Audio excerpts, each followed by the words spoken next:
Welcome to Shorty SuperCoach. How's it going out there, guys? We're getting to the business end of things now. Won a couple of finals, out of one of my draft finals. So I went through to the granny in the other one, but was in an active final this week. Did go down, so it was a little bit disappointing, but overall, feeling pretty good about how the week went, SuperCoach-wise. Think it went relatively well. I'm feeling a bit of dust today. Shorty is dusty, though. Went out last night, and I still love having a bit of a drink, but I don't venture out to the town as often as I once did. It used to be a weekly occurrence, and we've sort of slowed things up from there. But no, it was a good time. We watched the Matildas with a couple of boys. Fuck, that was tense. It's pretty cool. Like, I'm no soccer fan, but I've been watching the Matildas the whole way through, and very exciting last night. Super tense. It's pretty rare that you get these, I guess, sporting campaigns that encapsulate the whole nation. That doesn't often happen. Like, we see it sometimes with sport and with sporting clubs in certain states and certain followings of sports, but it's like everyone. You got to be watching, whether you're a soccer fan or not. It's just captured the whole of Australia, which is pretty cool. So we'll be changing this week's live from Wednesday to Tuesday. I should remember to put that into title. But, we'll do the live Tuesday because I'll be gearing up for what will be a huge semi-final. Can't be missing that one. But, last night was fun. Like, watched that, a few drinks. Then we went to the Belmont. Belmont was pumping. It got a little nice rooftop bar. That was sick. And then we went into Sailors. Pretty chill there. Then when we went to Two Chambers, just this joint in Geelong, sort of nightclub, bar sort of vibe, and that was sick. I haven't been there. It was sort of something that's been around for a while, but it isn't one that's been super popular until recent. But it's like the place to go at the moment. It's certainly proved that. Saw a couple of Geelong footballers out and about. I was knocking back those Malibu and pineapple juices, mate. It was great stuff.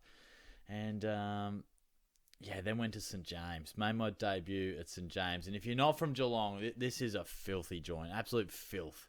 And I've never been. It's one of those ones where everything else closes and you still want to keep your night going at 5 a.m. So where do you go? You go to St. James. Now, we only ventured in there at about 2 o'clock. Most people say you can't go there before 3 a.m. But it wasn't that bad. Like, it was a different universe. Some absolute different cats in there. Like some rare folks, some creatures. But that's what I wanted. I wanted just some real alternate universe sort of creature vibes, and that's what I got. It was just a bit of a blowout session over the weekend. It was good fun, but it has made for today being pretty low-key. I've been watching a bit of footy, went for a bit of a drive, just went round to the folks for dinner as I normally do, and pretty keen to just knock this one out and restart the week. But I must admit, the hangovers hit a little harder than they once did. And I didn't have an enormous night on the drink.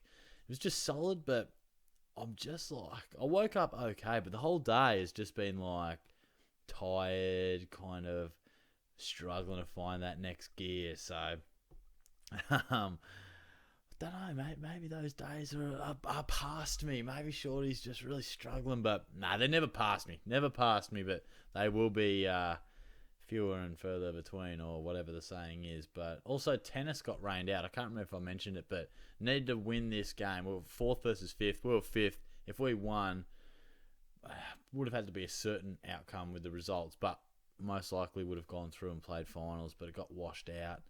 Got a bit of the match in. We were a game up, sort of a set and a half in, but it started raining and didn't stop for a couple of hours. So we're like, well, soccer's on tonight. So old mate's going to Melbourne. I was like, let's call it. I think let's call it. I mean, I don't want to be playing tennis at 5:30, and we probably wouldn't have got back on till 3:30 or so. So we called it. But a bit of a break from tennis for Shorty. But let's look and see if the rankings have uploaded.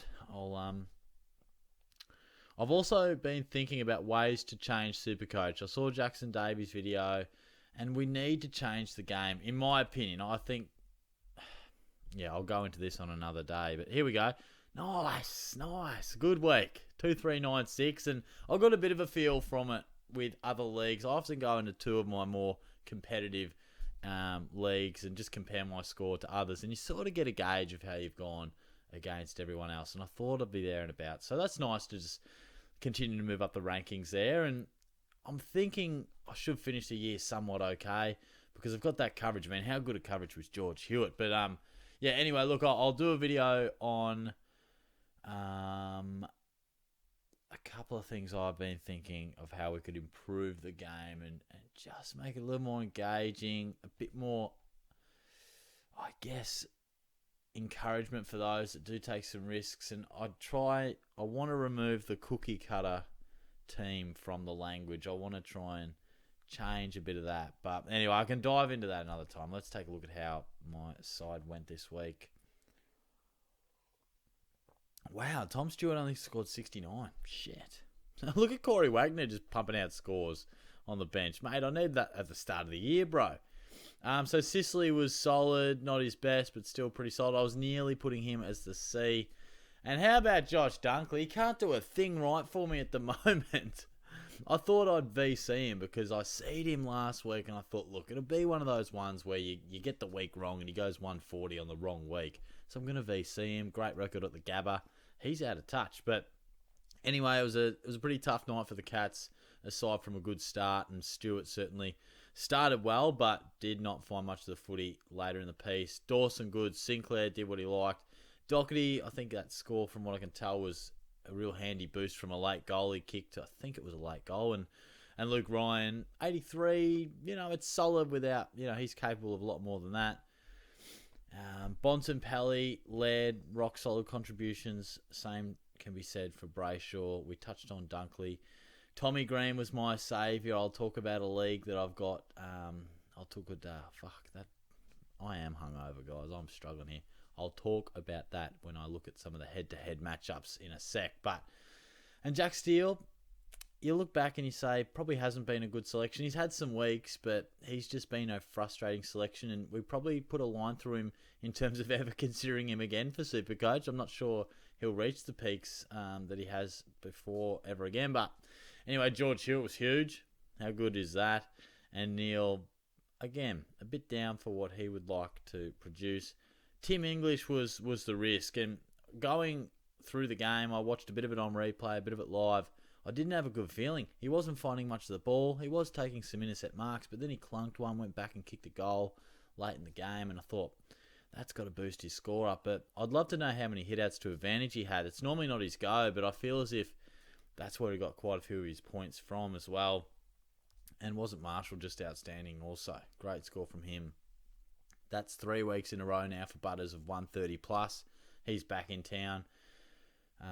Rosie also on fire. Canelio, never really got going. I think he was about 30 at half time and only 40 more points in the second half. And Darcy Cameron and Macrae, very disappointing. So the forward line's a bit of a mixed bag there. Macrae had a ripping last quarter. I've got no idea what he was on at 3/4 time. It would have been struggling to be over to 25, I reckon. He was really struggling, had a good last quarter. It's just been a tough one. I mean, finding premiums in the forward line, we've always been set on Taranto, Butters and Rosie. And to be fair, Canelio's been really good for most of the year. But just finding those other sort of D5 and D6 has just proven tough. And that's where missing out on Goulden has really hurt me. It wasn't his best this week, but that's been the one that's probably been left wanting for mine. But we all know that story. You guys remind me pretty consistently. But I'll dive into some of the league head-to-heads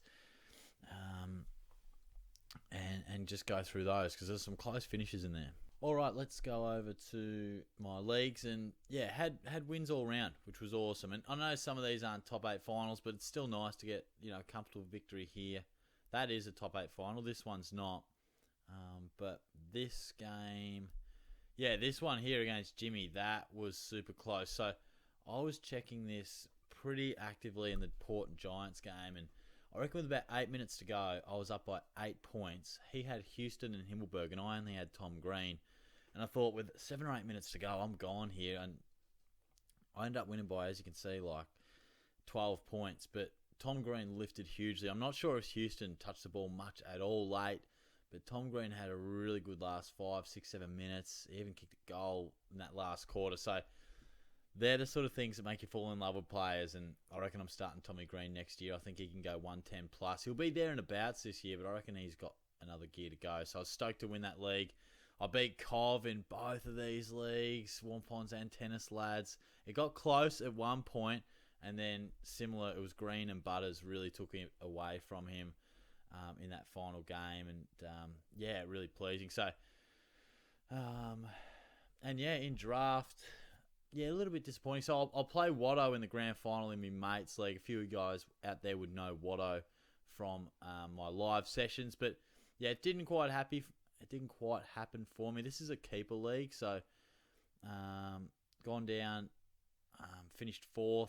So I won a final last week. I think it's a top 5. Won a final and fell well short in this one. And just a few of the guys, there's not too many bad scores in here. To go, who was down, but no one really stood up to the plate and went bang. So the tricky part with a keeper league, and I'm a bit inexperienced in the keeper league. I have never done one before, but I've probably been selecting for the now. So the issue is I'm probably about 3rd to 5th in the comp, and I'm playing for the now. So I'll have a decision on my hands to maybe hit the draft table, sort of try and recruit some youth and filter them in. But